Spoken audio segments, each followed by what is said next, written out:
తెలంగాణలో ఎంతో మంది అధికారులు ఉన్న హైడ్రాను లీడ్ చేయడానికి సీఎం రేవంత్ ఏవీ రంగనాథ్ను కమిషనర్గా నియమించారు. ఇక రంగనాథ్ కూడా ఆయన మార్క్ చూపిస్తున్నారు. రంగనాథ్ మొదట చెరువుల ఆక్రమణపై సమగ్ర అవగాహన కోసం రిమోట్ సెన్సింగ్ ఏజెన్సీ నుంచి శాటిలైట్ చిత్రాలను తెప్పించారు. ఆక్రమణల తీరును నిపుణులతో అంచనా వేయించి జాబితాను సిద్ధం చేశారు. హైడ్రా ఏర్పాటైన మొదటి వారం నుంచి కూల్చివేతలు ప్రారంభించారు. భారీ ఆక్రమణలను నేలమట్టం చేసేందుకు హైడ్రా శని ఆదివారాలను వినియోగించుకుంటోంది. కూల్చివేత సమాచారాన్ని బయటకు వెళ్లకుండా అత్యంత జాగ్రత్త పాటిస్తున్నారు.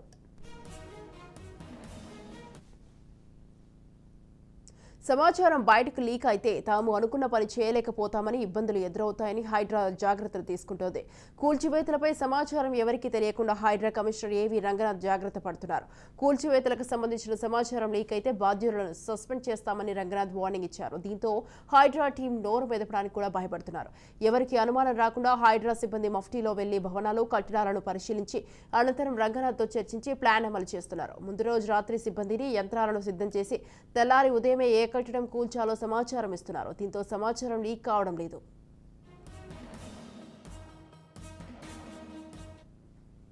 గతంలో అక్రమ కట్టడాలు ఉంటే బల్దియా హెచ్ఎండీ అధికారులు పాక్షికంగా కూల్చడం, స్లాబ్లకు రంధ్రాలు చేయడంతో సరిపుచ్చేవారు. బల్దియా పరిధిలో ఆక్రమణల తొలగింపు ఇతరుల కోసం గత ప్రభుత్వ హయాంలో 500 మందితో ఎన్ఫోర్స్మెంట్ విజిలెన్స్ డిజాస్టర్ మేనేజ్మెంట్ ఏజెన్సీని ఏర్పాటు చేశారు. దీని బాధ్యతలను ఐపీఎస్ అధికారికి అప్పగించారు. ఈ సంస్థ అక్రమాలకు స్థావరంగా మారిందన్న ఆరోపణలు వచ్చాయి. ప్రస్తుతం ఈవీడీఎంను కూడా హైడ్రాలో విలీనం చేశారు. ఇప్పటి హైడ్రా మాత్రం మొత్తం భవనాలను నేలమట్టం చేస్తోంది. చింతల్ చెరువులో ఒకే రోజు 50 భవనాలను నేలమట్టం చేశారు.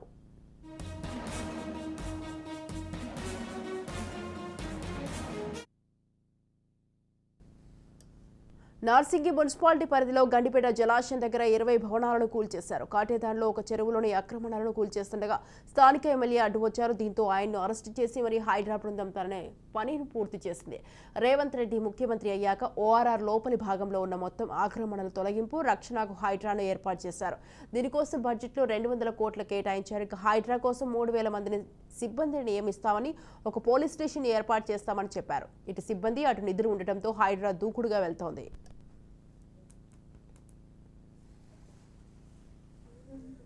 రోజు రోజుకి హైదరాబాద్ అనేటువంటిది విస్తరిస్తున్నటువంటి పరిస్థితిగానే కనిపిస్తుంది. ఇక్కడికి నిత్యం ఇక్కడికి వచ్చి నివాసం ఉండేటువంటి వారి సంఖ్య, రద్దీ కూడా పెరిగిపోతున్నటువంటి నేపథ్యంలో కొంతమంది అక్రమార్కులైతే ప్రభుత్వ భూములు, చెరువులు, కుంటలు, నాలాలను కూడా ఆక్రమించేసి యథేచ్ఛగా బహుళంతస్తుల భవనాలను నిర్మించేసి వారంతా కూడా సొమ్ము చేసుకుంటున్నటువంటి పరిస్థితి అయితే కనిపిస్తుంది. ఇలాంటి నేపథ్యంలో వీటన్నిటికీ కూడా కట్టడి వేసే దిశగా అయితే మాత్రం ఇటు తెలంగాణ రాష్ట్ర ప్రభుత్వం చాలా సీరియస్గా తీసుకుంది. ప్రస్తుతం తెలంగాణ రాష్ట్రంలో నెలకొన్నటువంటి కాంగ్రెస్ ప్రభుత్వం, ప్రత్యేకించి ముఖ్యమంత్రి రేవంత్ రెడ్డి అయితే మాత్రం చాలా ప్రతిష్టాత్మకంగా తీసుకొని వీటన్నిటి భరతం పట్టే విధంగా కూడా హైడ్రా అనేటువంటి ఒక నూతనంగా ఒక సంస్థను కూడా ఏర్పాటు చేశారు. దీనికి ఐపీఎస్ స్థాయి అధికారిని ఏవీ రంగనాథ్ను కూడా దీనికి కమిషనర్గా కూడా నియమించినటువంటి పరిస్థితులు మనం చూస్తూనే ఉన్నాం. అయితే ప్రస్తుతానికి హైడ్రా అయితే మాత్రం ఒక్కొక్కటిగా అక్రమ నిర్మాణాలు ఇటు ఎఫ్టీఎల్లో కావచ్చు, లేదంటే నాలాలపైన కావచ్చు, చెరువుల్లో కావచ్చు, కుంటల్లో కావచ్చు, యథేచ్ఛగా అక్రమ నిర్మాణాలు ఎక్కడైతే జరిగినాయో వాటన్నిటిని కూడా ఒక్కొక్కటిగా కూడా కూల్చుకుంటూ వస్తున్నటువంటి పరిస్థితి కూడా మనం చూస్తూనే ఉన్నాం. కానీ ఇదే నేపథ్యంలో ప్రస్తుతం ఇటు రాజకీయంగా కూడా చాలా రాజకీయ వర్గాల్లో కూడా ఈ హైడ్రా చేస్తున్నటువంటి వ్యవహారం అయితే చాలా తీవ్ర దుమారం రేపుతుంది అన్నట్లుగానే మనం ప్రధానంగా చెప్పాలి. మొత్తంగా హైడ్రా అయితే మాత్రం ఇప్పుడు వరకు కూడా ఇటు బీఆర్ఎస్ పార్టీకి సంబంధించినటువంటి నాయకులు కావచ్చు, లేదంటే బీజేపీకి సంబంధించినటువంటి నాయకులు కావచ్చు దీనిపైన స్పందించారు.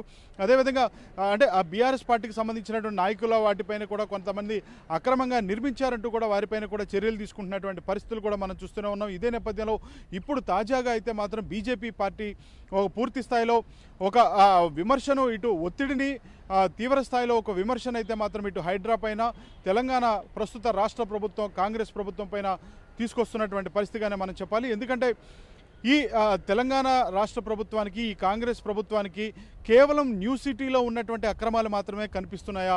ఓల్డ్ సిటీ అనేటువంటిది దానికి మినహాయింపు ఏమైనా ఉందా? ఓల్డ్ సిటీ అనేటువంటిది తెలంగాణ ప్రభుత్వానికి, ముఖ్యమంత్రి రేవంత్ రెడ్డికి కనపడదా అనేటువంటి స్థాయిలో బీజేపీ ఎమ్మెల్యేలు విమర్శిస్తున్నటువంటి పరిస్థితి. బీజేపీ ఎమ్మెల్యేగా ఉన్నటువంటి మహేశ్వర్ రెడ్డి కావచ్చు, అదేవిధంగా రాజాసింగ్ కావచ్చు, ఈటెల రాజేందర్ కావచ్చు, వీరు ముగ్గురు కూడా చాలా తీవ్ర స్థాయిలోనే స్పందిస్తున్నారు. ఇంకా బీజేపీకి సంబంధించినటువంటి కార్పొరేటర్లు కూడా చాలా తీవ్ర స్థాయిలో కూడా స్పందిస్తున్నటువంటి పరిస్థితి మనం చూస్తూనే ఉన్నాం. మొత్తంగా అయితే ఎంఐఎంకి సంబంధించినటువంటి ఈ అక్బరుద్దీన్ ఓవైసీ ఎమ్మెల్యేగా ఉన్నారు. అక్బరుద్దీన్ ఓవైసీకి సంబంధించినటువంటి ఈ ఫాతిమా కాలేజ్ అనేటువంటిది అక్కడ సల్కం చెరువులో పూర్తిగా కూడా ఒక 5 ఎకరాల వరకు కబ్జా చేసి 5 ఎకరాల వరకు కూడా ఆక్రమించేసి అక్కడ యథేచ్ఛగా ఒక 12 వరకు కూడా భవనాలను నిర్మించారు. వాటిని మీకు పట్టడం లేదా, అవంతా కూడా ఎఫ్టీఎల్లో ఉన్నట్లు కాదా, వాటిని ఎందుకు కూల్చరు, వాటిపైన ఎందుకు చర్యలు తీసుకోరని చెప్పి ఇటు బీజేపీ అయితే మాత్రం ఇటు తెలంగాణ రాష్ట్ర ప్రభుత్వాన్ని, ప్రస్తుతం కాంగ్రెస్ ప్రభుత్వాన్ని, ఇటు రేవంత్ రెడ్డిని ప్రశ్నిస్తున్నటువంటి పరిస్థితి. ఇప్పటికే హైడ్రాక్ అయితే మాత్రం చాలా తీవ్ర స్థాయిలో ఫిర్యాదులు వెలువెత్తుతున్నటువంటి పరిస్థితి కూడా కనిపిస్తుంది. మొత్తంగా ఈ తాజాగా అయితే మాత్రం ఇటు బీజేపీకి సంబంధించినటువంటి కార్పొరేటర్లు అందరూ కూడా హైడ్రా కార్యాలయానికి చేరుకున్నారు. వారంతా కూడా తమ తమ డివిజన్లో ఉన్నటువంటి అక్రమాలు ఏ విధంగా జరిగినాయి, అక్రమ నిర్మాణాలు ఎక్కడెక్కడ ఉన్నాయి అనేటువంటిది కూడా హైడ్రా కమిషనర్ రంగనాథ్ దృష్టికి తీసుకొచ్చేటువంటి ప్రయత్నం కూడా చేశారు. ఇదే నేపథ్యంలో అంటే బీజేపీ ఎమ్మెల్యేగా ఉన్నటువంటి మహేశ్వర్ రెడ్డి, ఇటు రాజాసింగ్ అయితే మాత్రం చాలా తీవ్ర స్థాయిలో ఒక వ్యాఖ్య చేస్తున్నారు. ఎక్కడెక్కడ ఎంఐఎంకి సంబంధించినటువంటి నాయకులు కావచ్చు, లేదంటే ఎంఐఎం ఎమ్మెల్యేగా ఉన్నటువంటి ఆ ఎమ్మెల్యేలు కూడా చేసినటువంటి కబ్జాలు, ఏ విధమైనటువంటి ఆక్రమణలు చేశారు, చెరువులను ఏ విధంగా ఆక్రమించి యథేచ్ఛగా నిర్మాణాలు చేపట్టారు అనేటువంటిది మేము చూపిస్తాము, మీకు దమ్ము ధైర్యం ఉందా అనేటువంటి స్థాయిలో కూడా ఇటు తెలంగాణ రాష్ట్ర ప్రభుత్వం అంటే ప్రస్తుత కాంగ్రెస్ ప్రభుత్వాన్ని, ఇటు ముఖ్యమంత్రి రేవంత్ రెడ్డిని వారు ప్రశ్నిస్తున్నటువంటి పరిస్థితి కనిపిస్తుంది. మొత్తంగా చూస్తే మాత్రం ఈ ఎంఐఎం ఎమ్మెల్యే అక్బరుద్దీన్ ఓవైసీకి సంబంధించినటువంటి ఫాతిమా కాలేజీకి సంబంధించి వస్తున్నటువంటి ఈ విమర్శలపైన అయితే మాత్రం అక్బరుద్దీన్ ఓవైసీ కూడా స్పందించారు.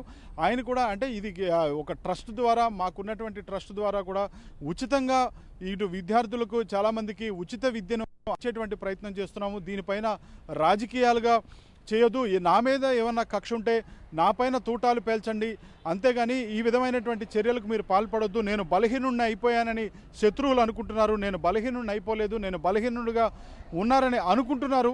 కానీ నా వెనక ఇటు ఒకవేళ నిజంగా ఈ ఫాతిమా కాలేజీ పైన చర్యలు తీసుకునేటువంటి పరిస్థితి వస్తే 40,000 మంది వరకు విద్యార్థులు ఉన్నారు, వారంతానే పోరాటానికి సిద్ధమవుతారు అనేటువంటి స్థాయిలో కూడా ఇటు బీజేపీ అంటే ఇటు బీజేపీకి సంబంధించినటువంటి బీజేపీ నాయకులు ఇటు ఎంఐఎం పైన చేసేటువంటి వ్యాఖ్యలకు కావచ్చు, లేదంటే హైడ్రా తీసుకునేటువంటి చర్యలపైన కావచ్చు, ఇటు ఎంఐఎం ఎమ్మెల్యేగా ఉన్నటువంటి అక్బరుద్దీన్ ఓవైసీ అయితే మాత్రం ఈ విధంగా కూడా ఆయన వ్యాఖ్యలు చేసినటువంటి పరిస్థితి.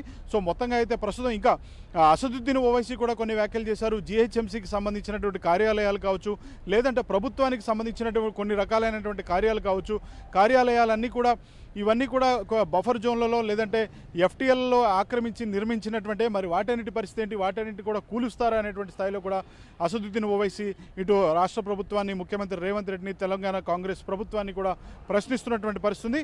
సో మొత్తంగా చూస్తే ఇప్పటివరకు బీఆర్ఎస్ కాంగ్రెస్గా నడిచినటువంటి ఈ చర్చ ఏదైతే, ఈ కూల్చివేతల చర్చ ఏదైతే ఉందో గత 2 రోజుల క్రితం వరకు కూడా బీజేపీ కాంగ్రెస్గా మారింది. ఇప్పుడు ప్రస్తుతం తాజాగా బీజేపీ ఎంఐఎంగా కూడా మారినటువంటి పరిస్థితి.